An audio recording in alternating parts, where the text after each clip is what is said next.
नमस्कार मित्रों, मैं डॉक्टर राजपी सिंह आज कंप्यूटर पर से ही भाषा विज्ञान को लेकर काम कर रहा था। तो अचानक ध्यान आया कि चलिए आपके साथ राजभाषा और राष्ट्रभाषा को लेकर के जो विसंगति है उसकी छोटी सी एक चर्चा कर लेते हैं।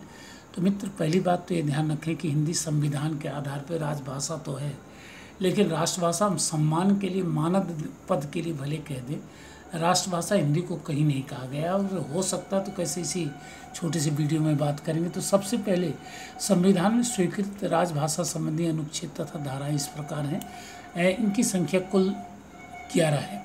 नंबर 1, संसद में प्रयुक्त होने वाली भाषा अनुच्छेद 120, विधानमंडल में प्रयुक्त होने वाली भाषा अनुच्छेद 210, संघ की राजभाषा अनुच्छेद 343।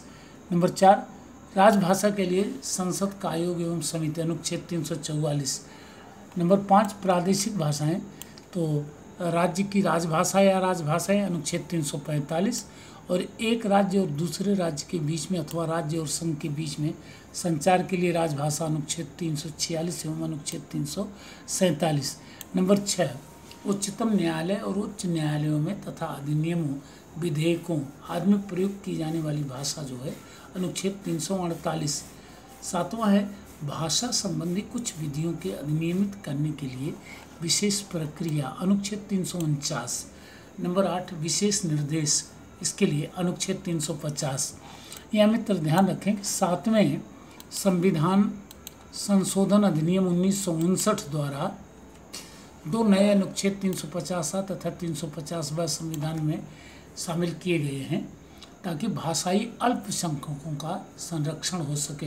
प्रत्येक राज्य को इस अनुच्छेद के अनुसार भाषाई अल्पसंख्यकों को प्राथमिक स्तर से उनकी मातृभाषा में शिक्षा प्रदान करने की व्यवस्था करनी पड़ेगी। और अंतिम है हिंदी भाषा के विकास के लिए निर्देश अनुच्छेद 351। उक्त अनुच्छेदों में आम आदमी के लिए सबसे महत्वपूर्ण जो अनुच्छेद माने गए हैं वो हैं 343 एवं अनुच्छेद 351। एक विशेष बात कि अगर आपसे पूछा जाए कि हिंदी को अगर हम राष्ट्रभाषा कहना चाहें तो कैसे कहें, तो संविधान की 8वीं अनुसूची में प्रारंभ में 14 बोलियों या भाषाओं का उल्लेख था। इन्हीं को अगर आप कहें तो राष्ट्रीय बोली या राष्ट्रभाषा कह सकते हैं, और इनकी संख्या बढ़कर 22 हो गई है। तो इस प्रकार राष्ट्रभाषा के रूप में 22 की चर्चा होनी चाहिए। अब ये कौन कौन सी हैं? प्रारंभ में 14 थी, असमिया बांग्ला, गुजराती हिंदी, कन्नड़ कश्मीरी, मलयालम मराठी, उड़िया पंजाबी, संस्कृत तमिल, तेलुगु और उर्दू। सिंधी 15 नंबर पर आई जो 1967 में सम्मिलित की गई संविधान संशोधन द्वारा। कोंकणी, मणिपुरी और नेपाली 1992 में सम्मिलित की गई संविधान संशोधन द्वारा।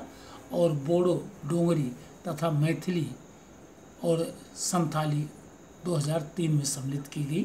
तो इस प्रकार आज हमारी जो राष्ट्रीय बोलियां या भाषाएं हैं, अगर हम ईमानदारी से कहें तो उनकी संख्या 22 मानी जानी चाहिए। तो आशा है आपको ये वीडियो छोटा सा है लेकिन अच्छा लगेगा। लाइक कीजिए, सब्सक्राइब कीजिए। Thank you.